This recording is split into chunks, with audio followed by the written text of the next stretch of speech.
Hello, everyone. You're welcome to another episode of the Skillworks podcast, where we talk about everything productivity, tech, how you can participate in the tech ecosystem, and also advance your career in the tech space. My name remains Future Johnson, and I am your host for this podcast.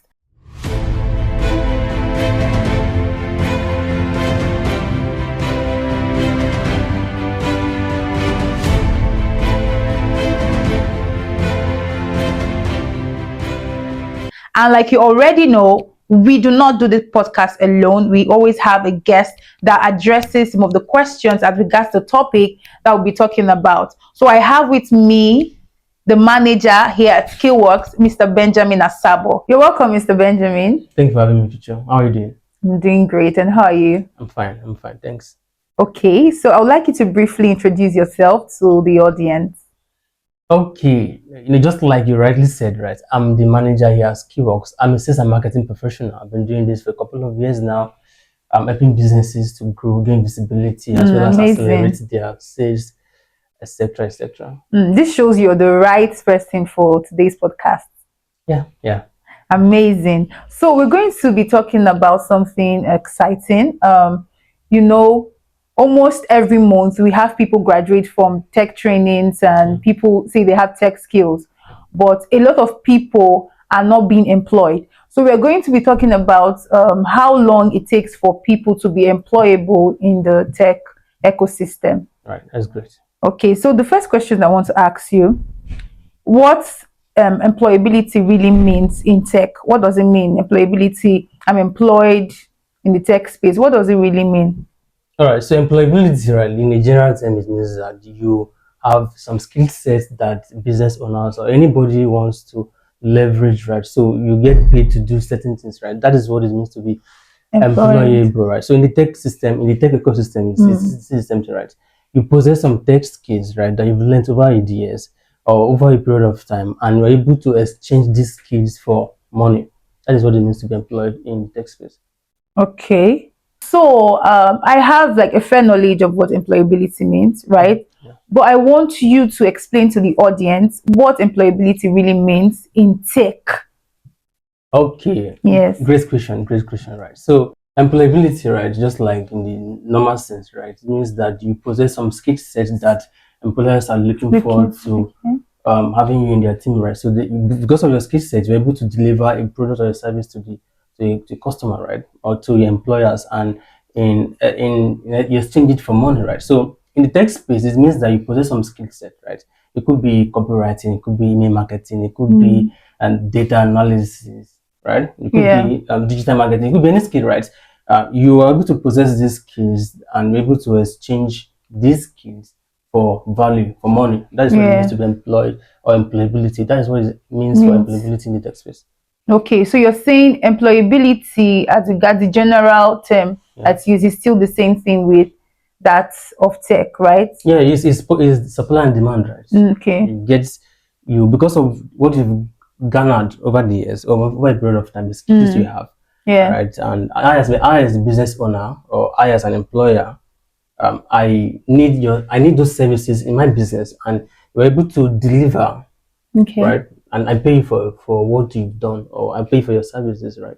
That's what it means to be employed in tech space. Okay. So is there like a fixed time for people to be employed? Because a lot of people ask, okay, I'm done with my 3 months training, my 3 months data analysis training. Do I get employed immediately after, or I have to wait for a certain period of time before I get employed? So is there like a fixed time for it? Well, to be employed, that's a great question, right?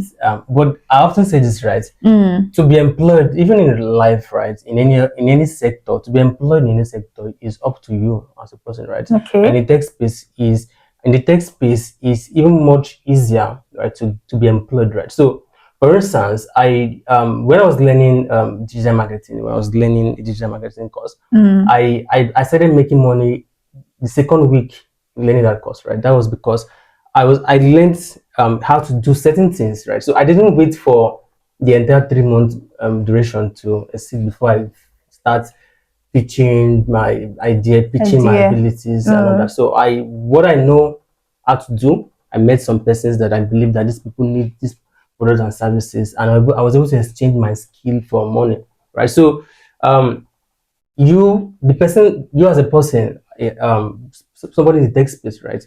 You have to a great extent decide how much or how long you need to take before you can maximize your skill, exchange your skill for profit, or monetize your skill, right? So 3 months, it could be 3 months, right? It could be 6 months, right? As a matter of fact, there's some persons haven't gone through the process and rudiment of learning tech skills. They've not made a single dime from it. Right? But Yeah. and I tell you the truth, it's still up to them. Okay. Yes. Okay, so you're saying the reason there's no fixed time, it all Actually. depends on the individual that has the tech skill, right? The effort the person puts into it. Okay. Positioning, visibility, portfolio building, etc. Right? Because if you're just like you now, right? If you have some skill set and you don't tell me you have this skill set, there's no way I'm going to know, right? Because I'm not in your head, right? So Okay. so most persons, and I believe maybe we'll get into that, right? As to why some persons having some skill set but they're unable to monetize it. I believe we'll still get into that, right? Okay. So why do you think some persons are more employable than others? Why? What's the reason in the tech space? Because we're talking about Yeah, all right. So the number one reason would be competence. competence. Yeah, Okay. Can you explain better? Yeah, sure, right. If you say you can do ABC, right, and I'm giving you an opportunity, right, Yeah. to participate in my project, right, I'm giving you an opportunity to see how you can, put what you know to use, right, and I realized that what you say you can do, you obviously cannot do it, right. Right. So competence is one thing, right? Having some skill sets is one thing. Competence is another thing. So competence is the number one factor that people need to possess for them to be able to maximize whatever they have, right? Then we talk about positioning, right? How that is, you can have a skill, right? But if I don't know what the skills are, there's no way I'm going to reward you for your skill, right? We talk about visibility, also talk about um um internship, portfolio building, etc., etc. Yeah. Okay, I think this position, I think you should throw more light on this because I've heard a lot of people talk about positioning in tech. If you want to advance, you need to position yourself well. So just throw more light on this positioning. Okay, so positioning is you letting the world know, or you letting people around you know that this is what I can do, right? This is what I can do. So you can, if for instance you are, let me use digital marketing, right? For instance, you know how to run social media ad, for instance, or you know how to run email marketing, copywriting, etc. Right? Yeah.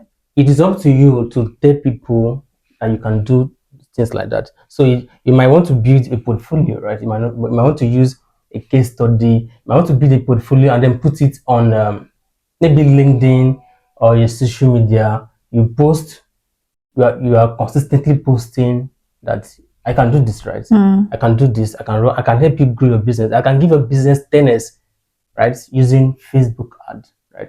Because again, if people don't know what you are doing, there's no how they're going to reward you for what you can do. Right? So it's your job, right? So go to social media platforms, build case studies, build portfolio, even as far as volunteering to work for people for free. Right? Because I've done it, right? I remember those days we meet business owner and say, I can help you get this thing done for your business. You don't have to pay if it doesn't work. Right? Let me do it for you. If it doesn't work, then no commitment. But if it does work, this is how much you're going to pay me, certain percentage. And that is where competence also comes in, because when you're able to deliver on that one project, referrals, people can refer you to other people too. Okay, so now we have talked about why people are more employable than others. Why do you think people are not? Let's just talk about it. I know it's almost the same thing, but why do you think people are not employable in tech space? Right. So it's opposite of everything I said. Yes. Opposite of everything I said. Yeah, because I want people to really understand this stuff we are talking about. So if we can touch different angles of the conversation, Right. So one reason why you will likely not make a kobo, a dime from the tech space, is because you are not competent at what you profess to do. If you say you're a data analyst, for instance, I have a sheet, right? A data that has all kinds of missing numbers, missing figures, missing letters, etc., etc. And I would want you to get it done, right? I want you to clean it and I'll present it in front of the dashboard, right? Before now, you told me you can do this thing, right? And I gave you this thing. I said, you say you need an advance. I said, fine, I'll give you like 10% advance. Get it done, you get paid.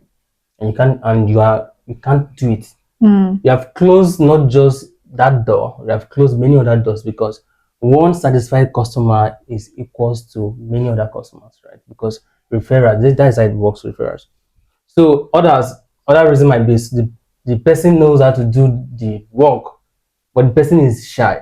Say I'm shy, I'm not a social media person. Yeah, I get that a lot. Yeah. I'm not a social, I'm very reserved. But you're broke. You're broke, right? As a matter of fact, this is what I told somebody. I said, one of the ways to accelerate your way into poverty is by saying you are shy, especially if you're not from a well-to-do family. Okay, let me give you an instance now. Dangote's children, they can decide to be shy. Yeah. I'm not a social media person, I'm a reserved person, right? And their future is guaranteed. Yes, because their father has their expenses, fund their rent, fund everything. Right? Yeah. But you, right? You are born in Africa, you're born in Nigeria, right? Of all places, and you still want to be shy. That doesn't make sense, right? You just accelerate your journey into irrelevance, right? So if you know how to do things, let the world know, right? Let the world know. Make videos, shoot content, get somebody to do flyer for you, put it everywhere. Let people know what you're doing. That is the only way they can reward your ability, your skills, etc. Yes, I agree with you, because I feel a lot of people really need to hear this, because one of the reasons why we don't have people venture into the tech ecosystem is because they feel like, okay, I'm too shy and reserved. I don't think if I go into this, I'll really do really well. Yes, but we talked about competence. I want to know, how long do you think it would take the average person to build competence in his or her skill? It differs, right? If you want to, tech is extremely broad, right? If you want to learn how to use Excel, for instance, you want to use Excel from beginner level to advanced. 1 month is enough to actually do that. If you want to learn how to build website with WordPress, 2 weeks is enough, right? I learned how to build a website with WordPress in 2 weeks, right? Because I got a course and I was ruthlessly focused in making sure that I understand how to get this thing done. So it depends on you. It depends on how your desire. It depends on your hunger to learn, right? Because a course that might take some persons 2 months can take some persons 1 week. A course that can take somebody 6 months, somebody else can get it done in a month, right? It depends on how hungry you are and your desire to learn whatever you want to learn, right? So this thing, desire has a lot to do, right? It has a lot of role to play. But then there are some places where they will tell you that this course is going to take 3 months, and they're very sure that within that 3 months they can take you from a novice to an advanced to a professional in that space. So it differs, right? It depends on what course you want to go for first, and it depends on your desire and your hunger to really, really, really learn. Okay, so it's all about the individual's desire to learn. So because of that desire, it makes the person consistent, right, in learning. Yeah. So that's what you're saying. Consistency is not what anybody can give you. You have to build it. Choose to be consistent, right? Even though, because I made reference of tech academies, etc., and they're like, this course will take 3 months, right? Yeah. Beyond what they're teaching in classroom, you can put the time, make effort to learn, and to be sure that you are, way above your peers or something like that. Okay. So let's delve deeper into this employability. So most of the tech people, most of the people that are in tech, they feel like the only skill they need is just their tech skill. I know I'm a data analyst, that's all I need to be employable. So when we have some of these soft skills, and so do you think it's just the tech skill as a tech person, right? Do you think it's just the tech skill they need to be employable, or there are other skills that they need to? Soft skills are extremely important, right, in advancing your journey as far as tech space is concerned, as well as being employed, right? One of which is communication. Is the single most crucial skill that you can have, because the fact that you know how to do some things, right, does not necessarily mean that you are going to get into certain spaces and all that, right? There's a place where your competence might not be able to take you, right, but the ability to present yourself, to communicate what you do can actually open doors for you, right? So communication, very crucial, very crucial. Then diligence also, right? Then competence, then your ability to solve Solve problems. problems, yes. Those ones are extremely important, right? Then also, right, when I say communication, right, Mm. because you need to sell your skill, you need to sell your skill, right?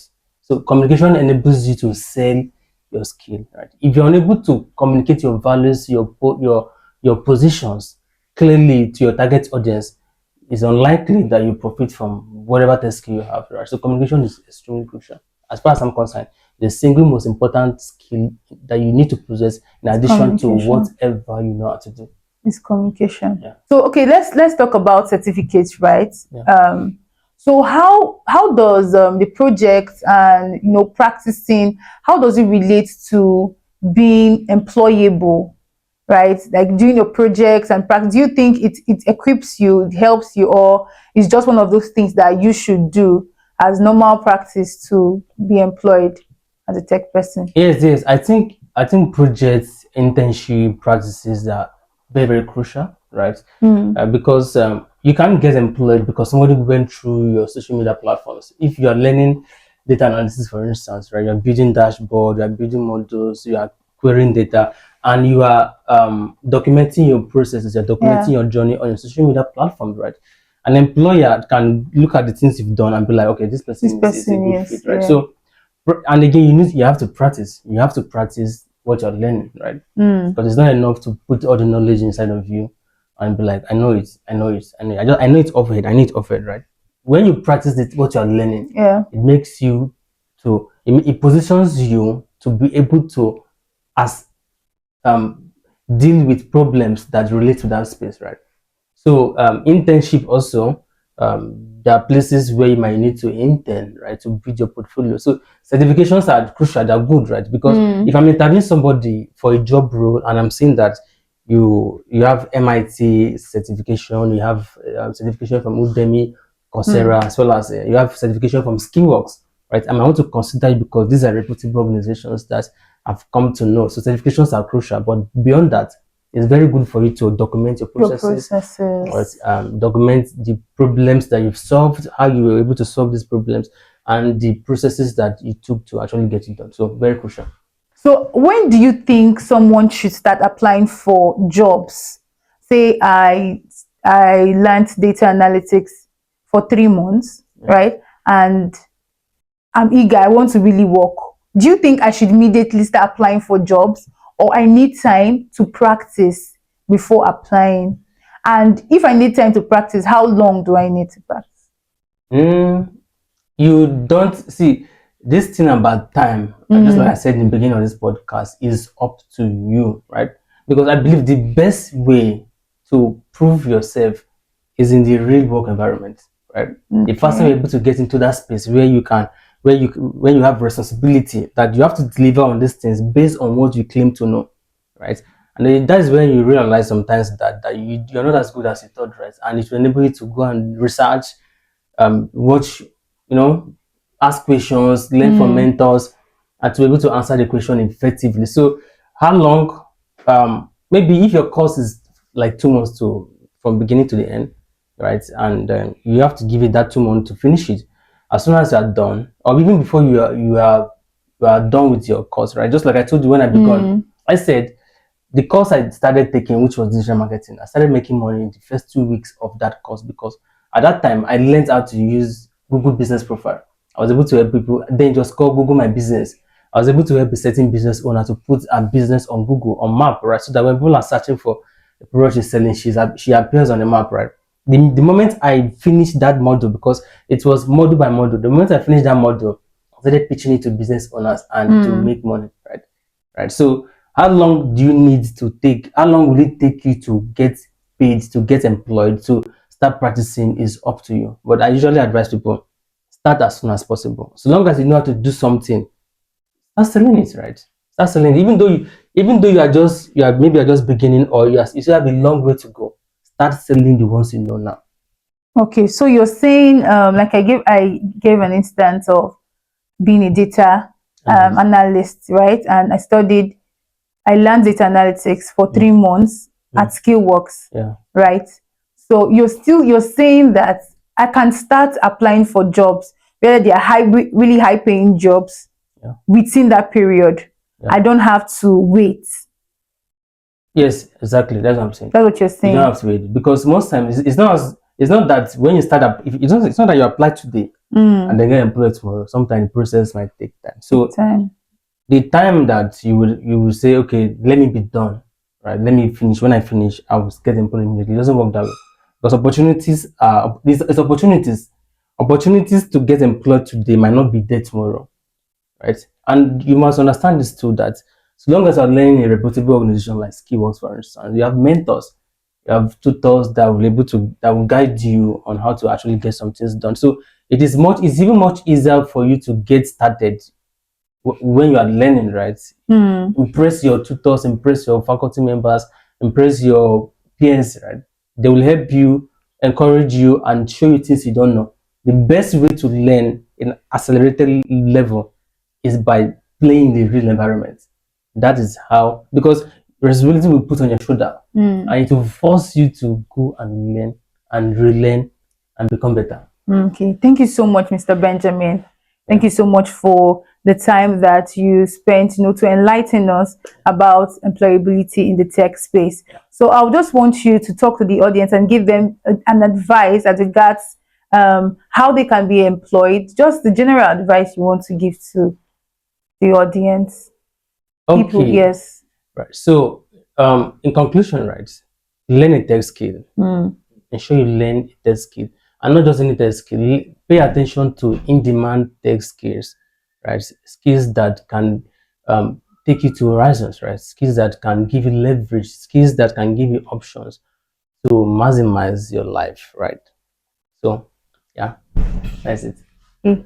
Thank you so much, everyone, for staying with us. You've already heard from Mr. Benjamin about how you can be employed in the tech ecosystem and the skills you need to be employable by employers. Thank you, everyone, for staying with us till the end of this episode of Skillworks podcast.